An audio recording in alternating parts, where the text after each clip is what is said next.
Estimados amigos, sean nuevamente bienvenidos a su programa Salavid. En esta edición queremos ponderar y recordar un hecho histórico. Son 52 años de la muerte del Che Guevara en Bolivia. Queremos ponderar la lucha de nuestros excombatientes de Ñancahuazú, 49 soldados que brindaron sus vidas en este hecho histórico. También queremos tomar en cuenta las lluvias que han llegado a la Chiquitanía. Y agradecemos a Dios por este fenómeno natural que está apagando los focos de incendio que tanto han menguado los bosques y la fauna de nuestro país. Cabe recordar que en la anterior edición de nuestro programa tuvimos una denuncia judicial, una denuncia familiar, una denuncia de corrupción judicial contra la vocal de la Sala Civil Segunda, doctora Carmen del Río Quisbert Cava. En esta oportunidad, así como lo manda no solo la ley, sino el respeto a las personas y a la figura de las personas, hacemos una réplica con su abogada, la doctora Audalia Zurita. Vamos a la primera nota.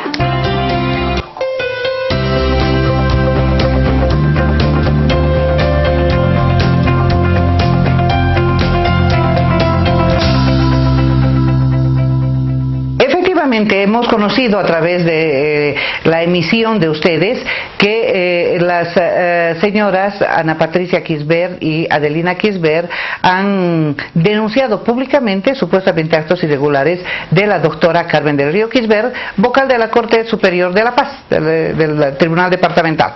Bueno, nosotros no solamente queremos desmentir, sino también aclarar de qué se trata el conflicto, porque evidentemente hay un conflicto entre los 9 hermanos de la sucesión Quisbert Cava. ¿En qué consiste ese conflicto?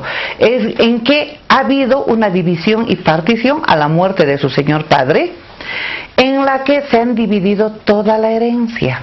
Y luego ha fallecido la madre, y como último que quedaba de esas divisiones y que se han hecho, de esa partición, han quedado pendientes la entrega de 4 lotes de terreno en la ciudad del Alto, dentro de una urbanización, pero que no se ha podido cumplir efectivamente, y se ha acordado en Tarija, en un acuerdo complementario, que se iba a entregar cuando se termine de resolver el conflicto con la familia Mejillones, porque esa urbanización, una parte corresponde a la familia Mejillones. Lamentablemente, la familia Mejillones no ha accedido a firmar los documentos. Ahora sabemos que no han accedido a firmar porque las propias 2 hermanas que están en contra de los otros 7 hermanos habían ido a pedirles que no firmen ese documento, que no cumplan. Y como no han cumplido, ellas, a título de exigencia de que cumplan, se han tomado la libertad de sacar carteles ofendiendo en todos los aspectos a la doctora Quisbert, no solamente como profesional, sino también como servidora pública, como madre de familia y como mujer. Además, le han atribuido como si ella no quisiera cumplir un acuerdo que involucra a 9 hermanos, de los cuales 2 están frente a 7 hermanos. La han puesto y la han hecho ver en todos los medios de comunicación y en los carteles que han sacado como si de ella dependiera ese cumplimiento, y eso no es evidente. Paralelamente, una de las hermanas ahora está casada con el papá de los hijos de la doctora Quisbert, y este señor además era abogado de la familia Quisbert en el conflicto con los señores Mejillones. Él se ha sumado junto con su esposa, ha hecho causa común con su esposa y su cuñada para estos carteles, y juntos han mandado un sinnúmero de denuncias ante el Consejo de la Magistratura, ante la Presidencia del Tribunal Departamental de la Paz, ante el señor Ministro de Justicia, ante la Corte Suprema, el Tribunal Supremo de Justicia en la ciudad de Sucre, a la Cámara de Diputados, a la Cámara de Senadores y a diferentes lugares, estrictamente en contra de la doctora Virginia Quisbert. Eso desde luego es delito. Por eso es que la doctora Quisbert ha iniciado el proceso penal respectivo, y las señoras Quisbert Cava, sus 2 hermanas, acusadas junto con el señor Ibáñez del delito de violencia mediática y violencia psicológica, no solamente han cometido delitos, sino que tienen medidas cautelares, que ahora hemos pedido su revocatoria porque no han cumplido la detención domiciliaria a la que están obligados. Además, se ha mezclado en todo esto porque el señor Ibáñez debe dar asistencia familiar a sus hijos y los procesos de incremento, disminución, etcétera, han merecido diferentes fallos. Tanto en materia familiar, en materia civil en Tarija, en materia familiar en la ciudad de La Paz y en materia penal en La Paz, cuanto fallo ha favorecido a la doctora Kisbert ha sido motivo de escándalos públicos en los juzgados, a los jueces, al personal subalterno. Los jueces les tienen terror a estas personas. Entonces, no es que la doctora Kisbert jamás hubiera hecho uso, pero de nada que pueda influir negativa o positivamente en los jueces.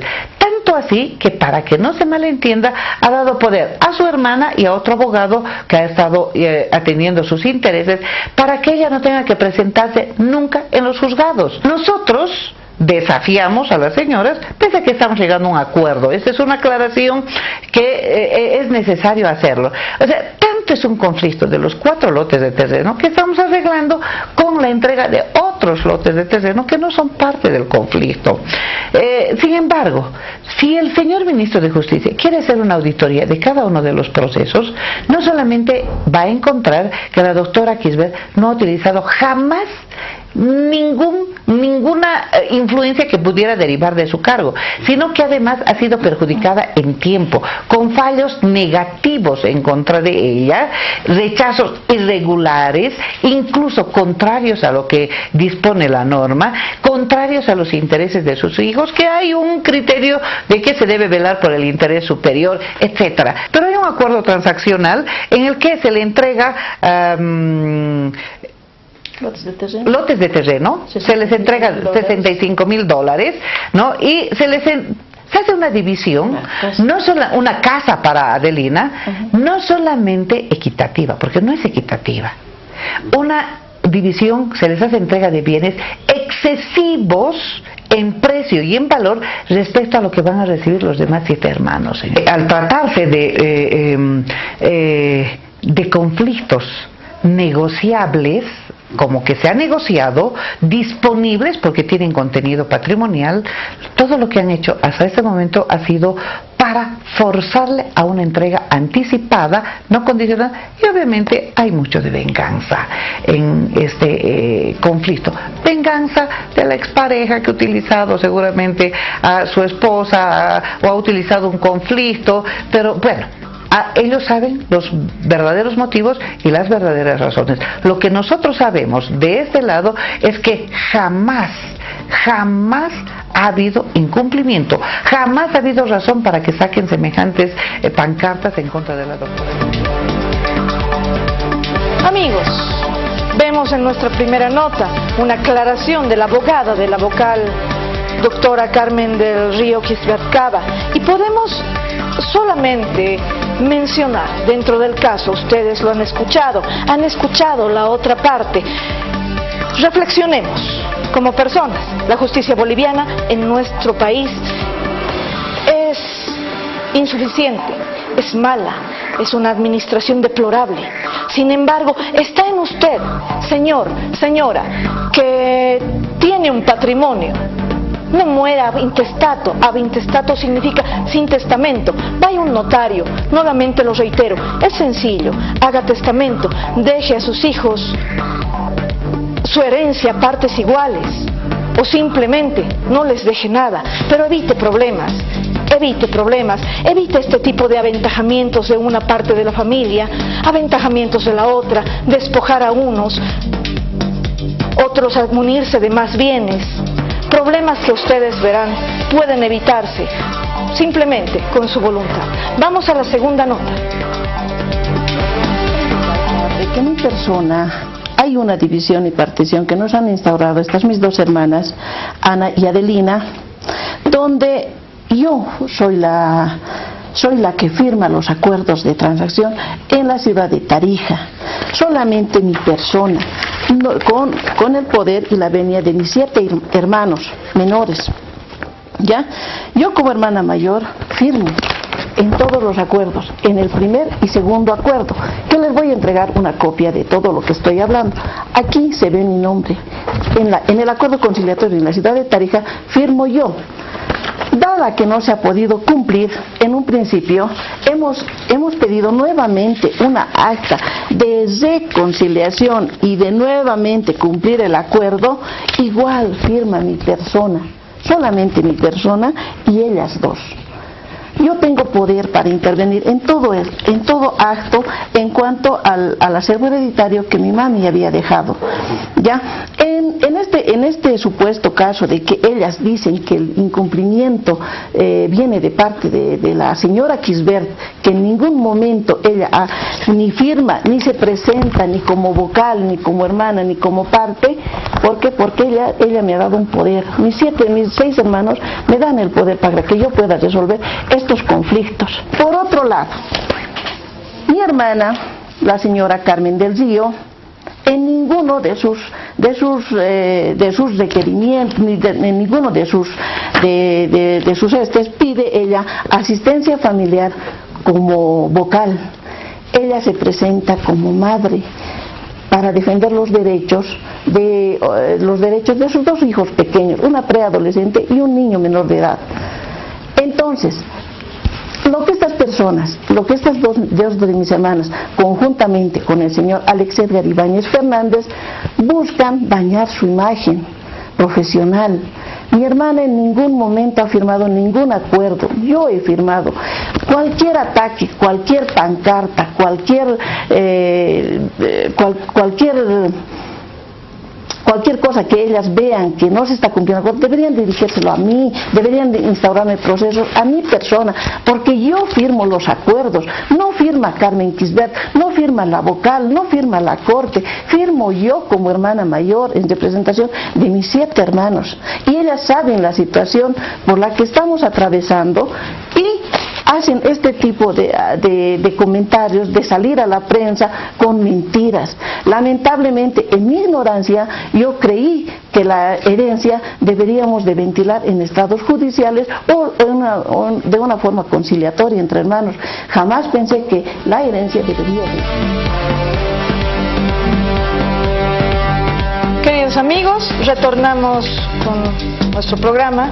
Recalcar que hemos dado la réplica correspondiente en defensa por el respeto a las personas de este espacio judicial, que no solamente quiero que lo tomen como una noticia, una vocal involucrada en un problema judicial, familiar, de repartición de herencia, sino también tómenlo como un ejemplo.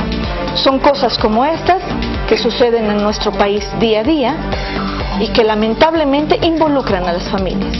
Ante todo, queridos amigos, la familia es lo primero. Y reitero, el dinero va y viene, las herencias van y vienen. Es bueno gozar de los bienes que uno se forja con trabajo, no que los demás han forjado con su trabajo. Bueno, amigos, damos la bienvenida a 2 grandes del análisis político en nuestro país. Tenemos el honor de recibir en nuestra casa Salaviv al licenciado José Antonio Quiroga, que es alguien impresentable en cuanto a trayectoria. Podríamos estar mucho tiempo hablando de su increíble trayectoria en lo que es la política, y el licenciado Iván Arias, que asimismo es uno de los analistas políticos y una voz de opinión que ha estado presente en los últimos procesos electorales que Bolivia ha vivido, y tiene una visión muy interesante del presente de nuestra política nacional. Bienvenidos sean, muy buenas noches. Muy buenas noches, Claudia. Iván. Igualmente, José Antonio. Claudia, estar en tu programa, un honor. Gracias. Bien, nos trae aquí un tema muy importante, el álgido problema en el que estamos viviendo en este momento de la política nacional. Las elecciones 2019, los participantes de las elecciones 2019, los habilitados, los inhabilitados, los habilitados constitucionalmente, y asimismo las nuevas figuras de la política. ¿Cuál es su opinión, por ejemplo, licenciado, su opinión en relación del proceso electoral que vamos a vivir en menos de 20 días? Yo creo que va a ser la elección más anómala que hemos tenido desde la instauración de la democracia en el año 1982, ¿no? Y eso porque las reglas las reglas de juego han sido cambiadas una y otra vez. Se ha adelantado en un año el proceso electoral con las famosas primarias, que al final no fueron elecciones primarias. Ningún partido presentó más de una candidatura. Supuestamente tenían que tener un carácter vinculante. Bueno, ahora sabemos que el carácter vinculante no sirvió para nada porque hubo renuncias y cambios en algunos binomios. Pero además lo anómalo es no solo el cambio en las reglas de juego, sino la desproporción gigantesca entre los recursos que se han puesto a disposición del binomio inconstitucional. Creo que la mayor anomalía es justamente haber habilitado a Evo Morales y Álvaro García como candidatos. Decía que se ha puesto en manos de ellos y de su campaña recursos públicos como nunca antes en la historia de este país, ¿no? La publicidad financiada con los recursos que aportamos los contribuyentes no tiene parangón con lo que se ha gastado en ninguna campaña anterior. Y por otro lado, el partido de gobierno, además de los recursos públicos, controla los 4 poderes del Estado de una manera férrea y controla a la mayor parte de los medios de comunicación. Entonces, es una maquinaria política, electoral y judicial gigantesca, frente a la cual las candidaturas de la oposición realmente han tenido que hacer un esfuerzo enorme para poder llevar sus propuestas, en fin, ¿no? La desproporción es gigantesca. Licenciado Iván, ¿cuál es su opinión acerca de este tema? Mira, hoy día, sábado, ya para el día 20, nos queda esta semana que viene y la subsiguiente. Es impresionante cómo pasa este lunes 7, el próximo ya es 14 y ya estamos en elecciones. Es decir, estamos en realidad 14 días descontando los días de reserva que hay, que no puedes hacer propaganda sábado, domingo, viernes, sábado y domingo, ¿no? Entonces yo creo que estos 14 días que quedan son fundamentales para los candidatos, aunque yo creo que ya la suerte está echada. O sea, está echada entre ¿Quién va a ser el presidente? Entre 2 candidatos.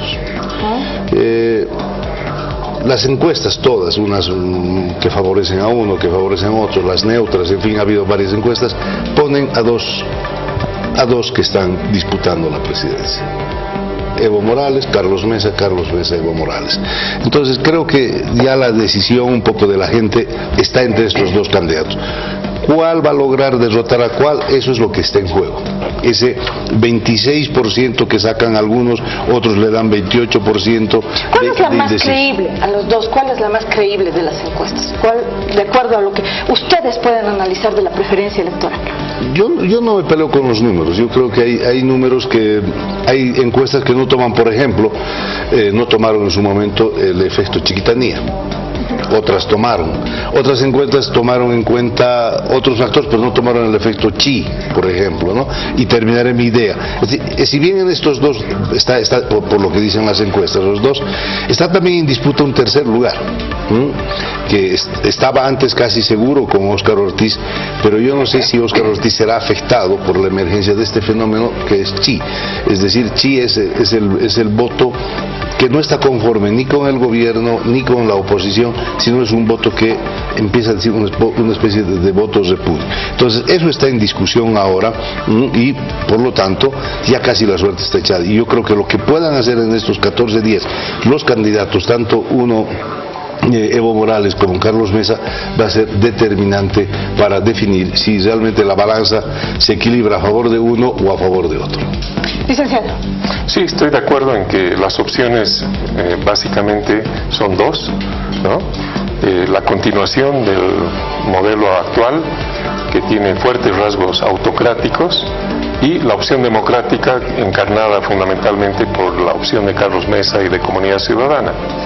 Las demás fuerzas juntas no llegan al 15%, o más o menos llegan a un 15% de intención de voto, es decir, Óscar Ortiz y los demás, ¿no? Una asamblea legislativa si tenemos 2 contendientes y hay la posibilidad, ustedes ven redes sociales, dicen fraude, ¿será así?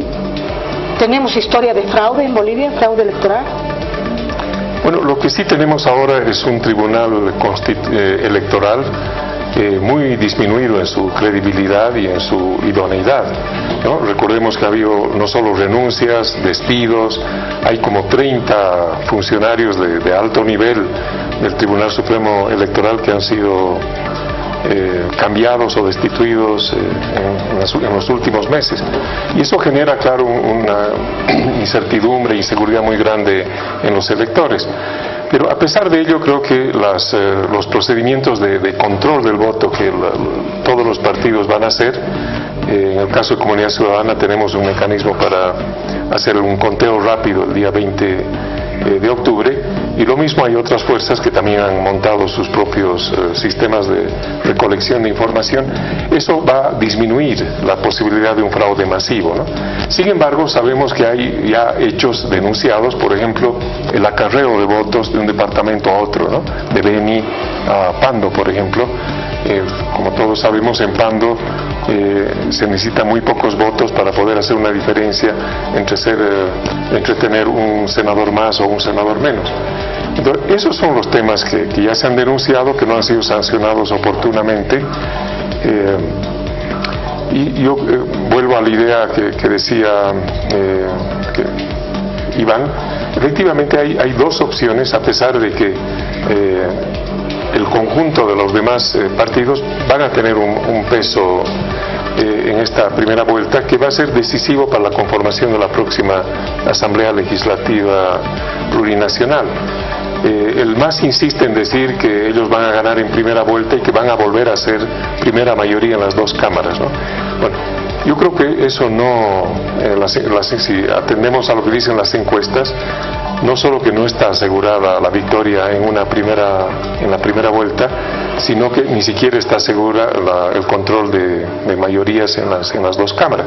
De manera que vamos a entrar en un escenario muy distinto al que hemos tenido los 14 años previos, ¿no? Cuando usted me decía qué va a ocurrir después, yo creo que estamos yendo de manera acelerada a un momento de una cierta crisis política por la negativa del partido de gobierno a aceptar las reglas del juego democrático, ¿no? Y eso nos puede llevar a que la confrontación ya no solamente sea electoral, sino que se resuelva en otros planos de la movilización social, en fin. Así que la incertidumbre es muy grande y las opciones se van reduciendo dramáticamente, ¿no? Habló de una crisis política que ya habíamos vivido más o menos hace 14 años. La crisis política que le mencionábamos y se denominó como emergencia indígena, que dio el paso al poder al actual presidente que tenemos, Evo Morales. Estamos viviendo una especie tal vez de emergencia, pero esta vez no es indígena, es una emergencia diferente, una emergencia por el objeto de tener una democracia más sólida, de una emergencia por no tener una continuidad en un gobierno. Son claramente muestra de ello las últimas elecciones que se desarrollaron, no solamente las anteriores, las judiciales, sino también lo que viene a ser el referéndum. ¿Qué está pasando en esto? A ver, yo creo que la mejor demostración de un poco del cansancio a nivel en el oriente básicamente es el cabildo que se ha realizado el día viernes, que más allá de su masividad yo creo que está mostrando el descontento, la rabia, la bronca de un gobierno que no escucha, por ejemplo, en el tema de declarar desastre nacional con relación a la Chiquitanía. No es que con la declaración se iba a solucionar el problema, sino que simplemente canalizabas más rápido recursos, generabas una sensación realmente de oportunidad. Entonces creo que eso es la mejor demostración. Pero en el resto del país, si tú te fijas, Evo Morales entró con una fortaleza muy grande a partir de los movimientos sociales, ¿no? Achacachi era impenetrable. Cocaleros de Yungas eran impenetrables, es decir, habían sectores donde efectivamente era la fuerza social. Eso no ocurre. Hoy no solamente es clase media, a la cabeza de médicos o a la cabeza de maestros que están mostrando un descontento. Entonces, Evo Morales no es el mismo del 2005, la emergencia indígena sigue siendo más un discurso antes que una realidad, porque si tú ves la incorporación de los indígenas en el gobierno o el beneficio que han recibido, ha sido muy duro, muy débil. Entonces, pero Hoy vivimos otro momento, lo del Cabildo te está mostrando por dónde va. Sobre el tema, sí estamos entrando a elecciones y estamos entrando a elecciones limpias. Estas elecciones no solamente son anormales, sino que hay un presidente inconstitucional que ha hecho todo lo posible para volverse a habilitar. Hay un tribunal electoral que en el 68% la gente no confía. Por eso es importante el control electoral, no solamente de los partidos, sino de una alianza entre partidos y sociedad civil. Necesitamos 34.000 mesas, sí, esas son, ¿no? 31.000 mesas en todo el país. O sea, imagínate, una persona por mesa son 31.000 personas. Si doblas a turnos de a dos ya son 62.000 personas. Necesitas ¿qué partido tiene esta capacidad? Hay que juntar partidos y hay que juntar sociedad civil. ¿Por qué tenemos miedo de que el voto sea cambiado? Porque el gobierno tiene bolsones donde ha logrado establecer una favorabilidad electoral hacia él. Por ejemplo, en áreas periféricas urbanas, donde tiene voto duro, raramente el padrón ha sido aumentado en esos lugares. También en las áreas rurales, donde realmente el control se hace muy difícil, hay zonas cautivas por parte y también el padrón ha crecido. Y finalmente, el bolsón internacional. El bolsón internacional es increíble cómo ha crecido, primeramente en una manera impresionante en el área internacional. Daría la idea de que los bolivianos se están yendo del país. Entonces, si es verdad que se están yendo los bolivianos y ha crecido el padrón, ¿por qué no disminuye el padrón nacional? No, pero crece el padrón nacional, crece el internacional. Entonces hay que en estas elecciones no solo es ir a votar, sino cómo realmente yo controlo, cómo yo garantizo que mi voto no sea cambiado, no sea distorsionado. Este es el gran desafío que tenemos los ciudadanos y que tienen los partidos políticos, que tienen los candidatos. Mencionó un aspecto muy interesante, lo que viene a ser el crecimiento del padrón internacional. Estamos viendo que el padrón internacional ha crecido más que 6 departamentos del país. Su opinión en eso, pero una cosa que quería preguntarle de manera más puntual. La metamorfosis de Evo Morales del 2005 que mencionó al presente, considerando que en algún momento usted, como uno de los líderes nacionales en cuanto a análisis político, lo apoyó. ¿Cuál es esa metamorfosis? ¿Por qué hemos cambiado tanto los bolivianos? ¿Por qué todo el mundo se está yendo, se está mudando al exterior, escapando de una forma de política o de qué? Sí, bueno, primero aclarar que yo nunca he sido ni militante, ni dirigente, ni candidato del MAS, ¿no? Pero sí fui una de las muchas personas que apoyaron un cambio, ¿no? Para salir del régimen anterior y entrar a algo distinto. Teníamos una expectativa muy grande de que la reforma de la Constitución podía establecer un nuevo pacto social, territorial, fiscal, en fin. Pero no se reformó, se ha imitado una constitución extranjera. Y lamentablemente la Asamblea Constituyente atendió más a un proyecto de poder, y eso creo que es lo que se ha confirmado a lo largo de estos años, ¿no? No es esta elección la primera en la que Evo Morales es habilitado inconstitucionalmente. En 2014 ya ocurrió lo mismo, ¿no?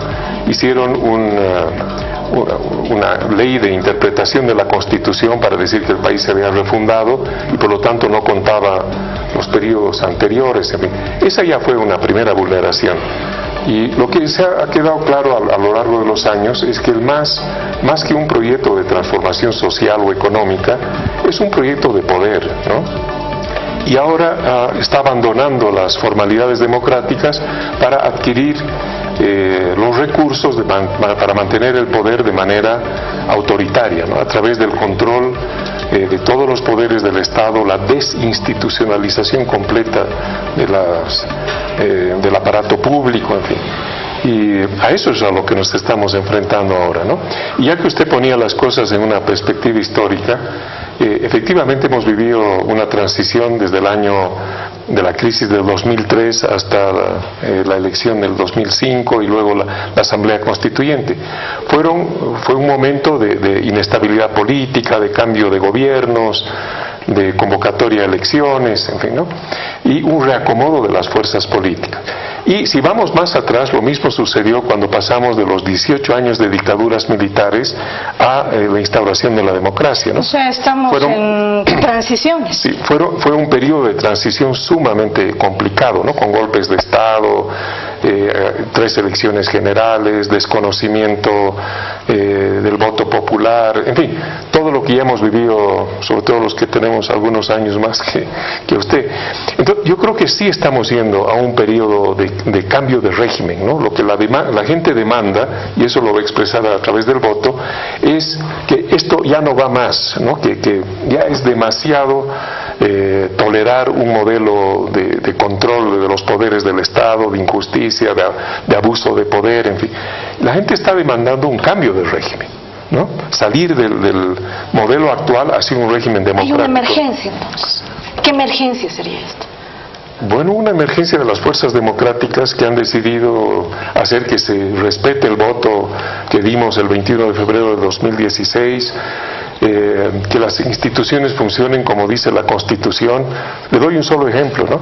De 24 cargos de las empresas estatales o de instituciones del Estado, cuyos ejecutivos deberían ser designados por el Parlamento, ¿no? Solo uno ha sido designado por el Parlamento, que es el actual Contralor, y aún así tardíamente. Todos los demás cargos, presidente del Banco Central, de IPFB, de Comibol, son cargos interinos al servicio del partido de gobierno. O sea, vivimos en el interinato. Eso es totalmente inconstitucional. Para no legalizar o legitimar. Así el partido de gobierno puede controlar a esos funcionarios, ¿no? Que le deben su cargo no a la mayoría parlamentaria, que el MAS la tiene y pudo haber designado sin ningún problema a esos cargos, sino que le da un control de una relación de militancia. Pero ¿no? en esa parte hay un fenómeno, por ejemplo, para la elección del defensor del pueblo, Rogelio Maita, que ahora es candidato a segundo senador por La Paz, fue uno de los mejores que dio sus exámenes y de evaluaciones, pero la Asamblea no lo nombró, salió Tesanos, un desastre de defensor, por decirlo de alguna manera. ¿Qué pasa? ¿Por qué pasa esto en el MAS? ¿Por qué sucede que hoy tenemos un buen candidato, mañana Yo lo que creo es, voy por la línea más bien, yo creo que estamos viviendo un periodo de transición. Y lo que se está jugando en estas elecciones es la transición hacia recuperar la democracia plena o hacia la consolidación de un régimen autoritario. Eso es lo que está en juego. Entonces, todo lo que ha ocurrido durante estos años es precisamente un gobierno dispuesto a quedarse y cambia las leyes, cambia las personas, no constitucionaliza ciertos cargos. ¿Por qué? Porque no le interesa. O sea, no le está preocupando si tú eres buena o mala, calificada académicamente. No, lo importante es que seas leal o no leal. El gobierno ha cambiado los parámetros de calificación para que ocupes un cargo público. No es la capacidad, no. Es ¿eres leal o no eres leal? Ese es el tema. Entonces, aquí hay un problema de transición. Por eso esta votación es muy importante. Y yo creo que la ciudadanía está entendiendo que más allá del candidato por el cual vayan a votar, está en esta disyuntiva. Y cuando el gobierno quiere llevar más bien a su molino con su consigna Evo seguro, no futuro seguro, la gente se pregunta, los únicos seguros son los del gobierno. Porque si a mí me ocurre un accidente o me ocurre un juicio, yo termino en la cárcel. En cambio, si eres masista, seguro que no terminas, ¿no? Si yo robo un peso, ¿no? Yo seguro que voy a la cárcel, pero si eres masista, seguro que no vas a la cárcel. Pero el gobierno nos ha llevado mostrándonos que con él viene el futuro. Y en realidad, como decía un amigo, un graffiti que leí, decía, Evo otra vez, seguro Maduro es. Es decir, esto es lo que creo yo que estamos yendo hacia avanzando, y la ciudadanía lo está percibiendo. Veremos hasta qué lugar. Y finalmente, yo en esta parte, yo te pregunto, Claudia, supongamos que no haya fraude, supongamos que gana un candidato. ¿Tú te imaginas a Evo Morales? Y pregunto a la audiencia, a tu audiencia, pregunto, ¿ustedes se imaginan a Evo Morales entregando la banda presidencial el 22 de enero. Como, No, diciendo, la verdad, no. como diciendo, señor, ¿sabe que me has ganado? No, toma, yo me voy a ir a mi casa y bueno, ¿tú te imaginas a Evo Morales entregando la banda presidencial con esa predisposición?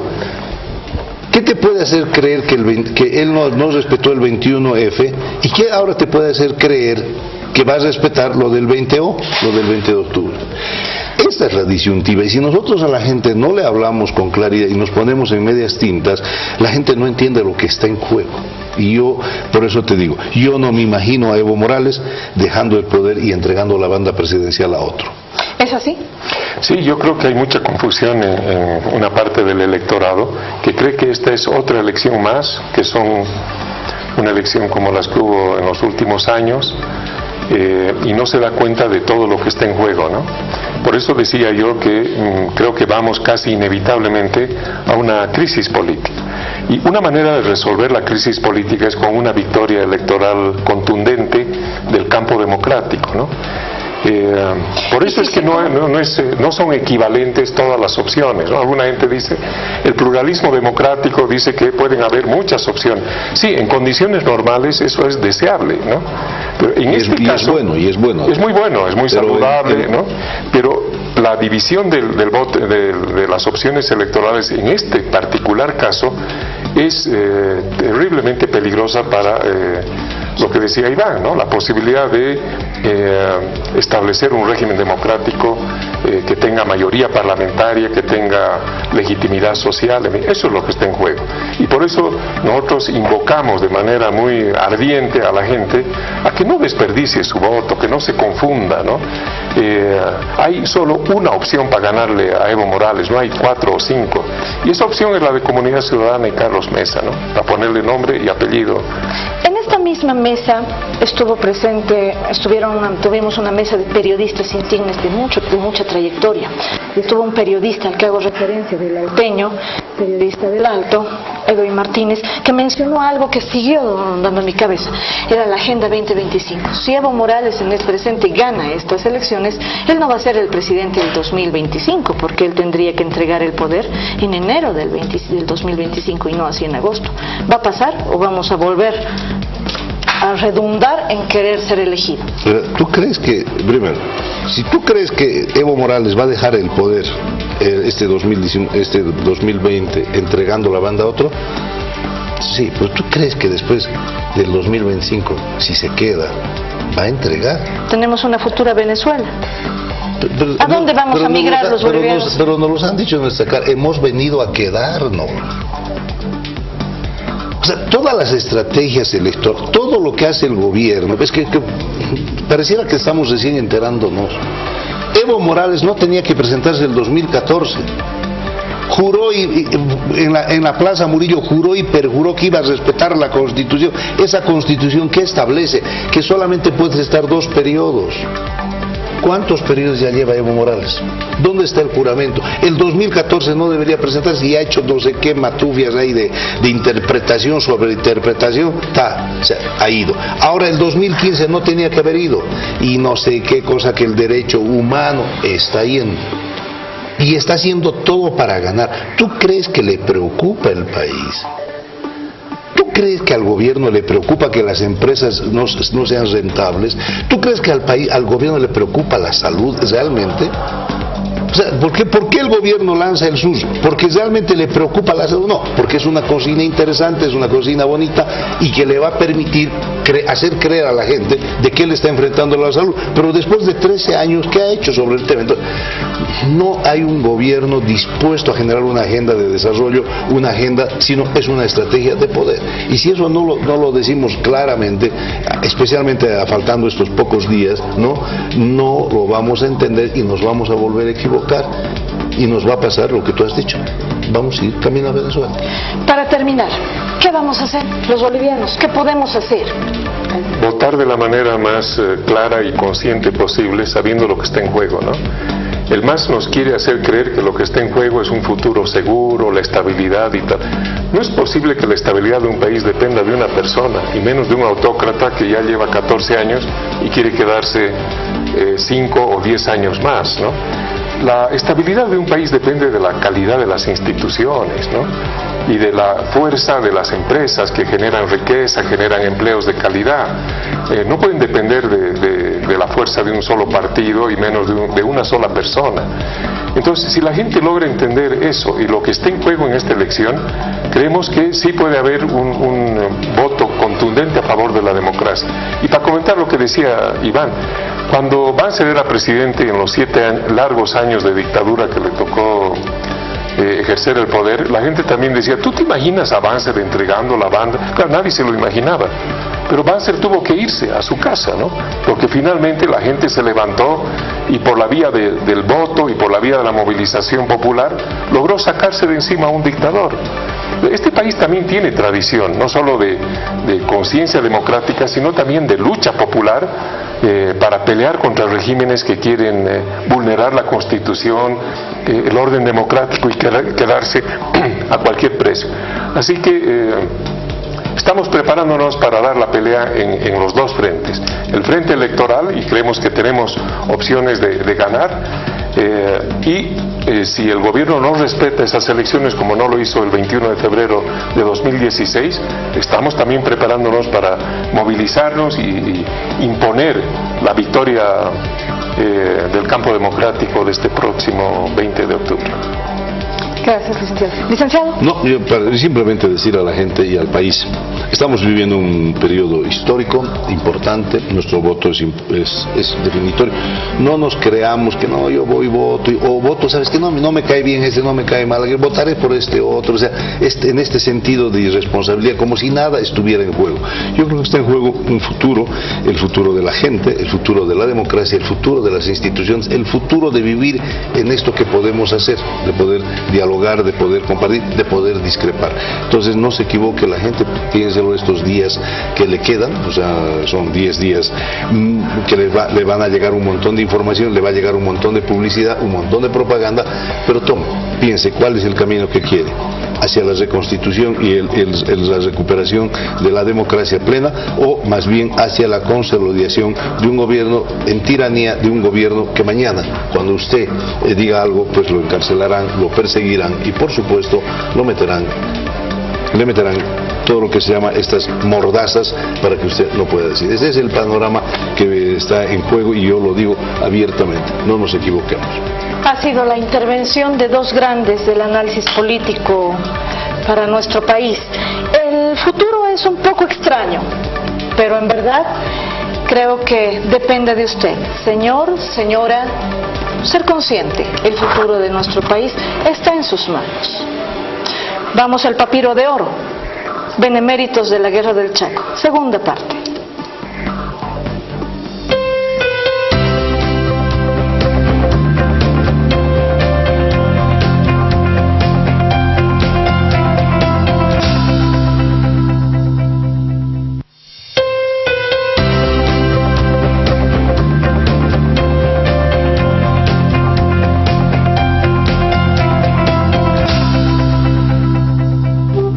Chaco, crónicas de una injusta guerra, segunda parte. La guerra del Chaco entre Bolivia y Paraguay fue declarada el 9 de septiembre de 1932. Tuvo una duración de 3 años, hasta el 14 de junio de 1935. El objetivo era el control y la posesión del Chaco boreal, ya que en sus entrañas este territorio albergaba grandes yacimientos de hidrocarburos, y 2 empresas extranjeras, una inglesa y la otra norteamericana, explotaban en estos territorios el oro negro, tan valioso para el mundo. Bolivia y Paraguay, 2 naciones con similares índices de pobreza, libraron la guerra más importante de Sudamérica en el siglo XX. En sus 3 años de duración, Bolivia movilizó 250.000 soldados y Paraguay 120.000. 60.000 bolivianos perecieron en esta guerra. Grandes cantidades de heridos y mutilados, con distintos tipos de enfermedades, tanto físicas como psicológicas, debido a las condiciones funestas del territorio donde se libró la batalla. La falta de agua, la mala alimentación y las enfermedades tropicales fueron las que produjeron la mayor cantidad de bajas y afectaron la salud de los soldados sobrevivientes, a muchos de por vida. Bolivia y Paraguay, los países más pobres de Sudamérica, enfrentaron una guerra por los intereses internacionales de grandes empresas dedicadas a la explotación de hidrocarburos.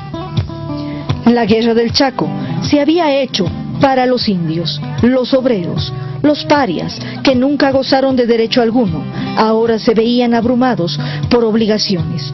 La patria que nunca les dio nada, les obliga ahora a ofrendar sus vidas en defensa de soberanía nacional.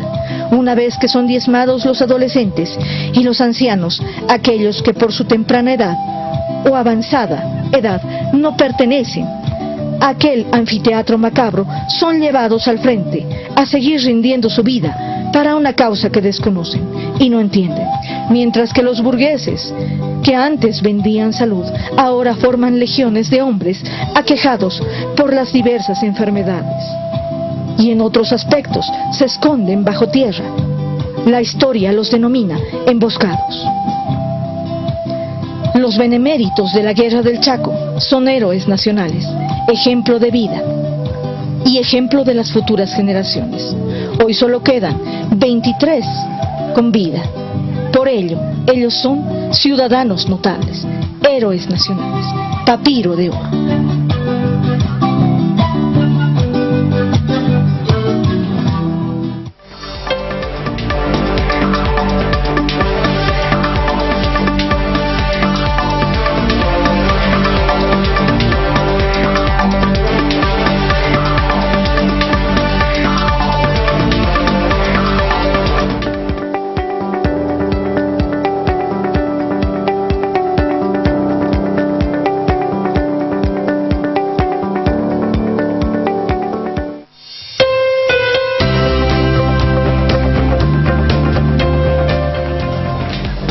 Amigos, hemos tenido judiciales, asuntos judiciales, política, historia, pero no puede faltar en nuestro programa Salavid lo más importante que tiene Bolivia: la alegría. Bolivia es majestuosa en muchas de sus cosas y tenemos acá presentes, estamos honradísimos de recibir al grupo de música, uno de los que a mí más me gusta y seguramente a todos ustedes, Sin Ley. Estamos con Jorge. ¿Cómo estás, Jorge? Bienvenidos a la VIP, bienvenidos chicos, muchas gracias por estar aquí. Y dinos, ¿qué novedades nos tienes del grupo para estos días? Querida Claudia, un placer estar en el programa. Quiero mandar un saludo a todos los amigos que nos están viendo en casa. Nosotros estamos siempre en constante renovación, en constante trabajo. Estamos visitando los departamentos de Bolivia, también internacionalmente. Y bueno, el día de hoy estamos con un concierto muy lindo en el Teatro al Aire Libre. Nuestros compañeros de arte del Grupo Veneno están cumpliendo 20 años de vida y bueno, nos han invitado, así que vamos a estar en un concierto junto también a Código Fer, que es otro de los grupos queridos por la paz, y también el Grupo Pecados. Así que va a ser un lindo junte el día de hoy. Bien, queridos amigos, sin más preámbulos, la música de Sin Ley y un poquito de lo que verán en el concierto aniversario de Veneno esta noche.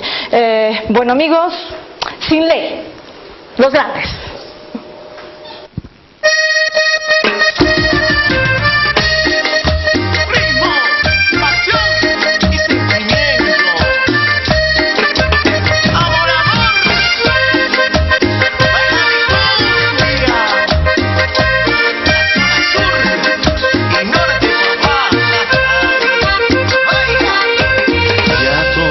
Mis horas van pasando, todas las mañanas despertando. Quiero tomar tus manos, sentirlas y acariciarlas, y siempre me olvido que te has ido. Me paso extrañando todo el día, soy una paloma malherida.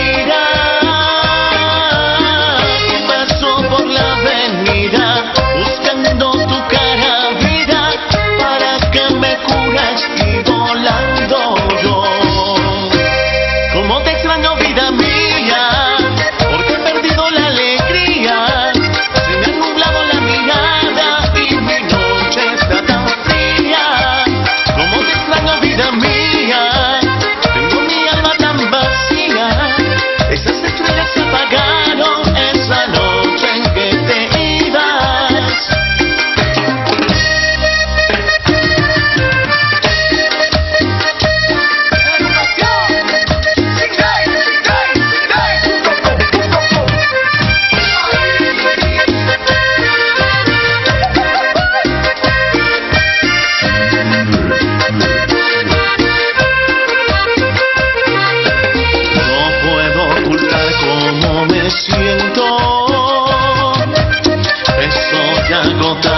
sin aliento. El perro que cruza lento, de frente y contra el viento, soñando con el amor que se marchó. Me paso extrañando todo el día. Soy una paloma malherida que paso por la avenida buscando tu cara, vida, para que me curas y volando yo. Como te extraño, vida mía, porque he perdido la alegría. Se me ha nublado la mirada y mi noche está tan fría. Como te extraño, vida mía, tengo mi alma tan vacía. Esas estrellas se apagaron esa noche en que te ibas. Increíble, excelente, excelente. Excelente, muchas gracias Jorge, chicos, increíble, se alegra nuestro programa de que estén acá. Y bueno, qué decirles muchachos, los muchachos no tienen presentación, todos ya los conocemos, son famosos en Bolivia y estamos honradísimos en Salavid de tenerlos acá. Ponderar, que son uno de los grupos tropicales más importantes del país. Y bueno, hasta la próxima amigos, hasta el próximo sábado. Agradecidos de estar con ustedes y nos despedimos con Sin Ley. Gracias, Jorge. Gracias, Claudia, gracias.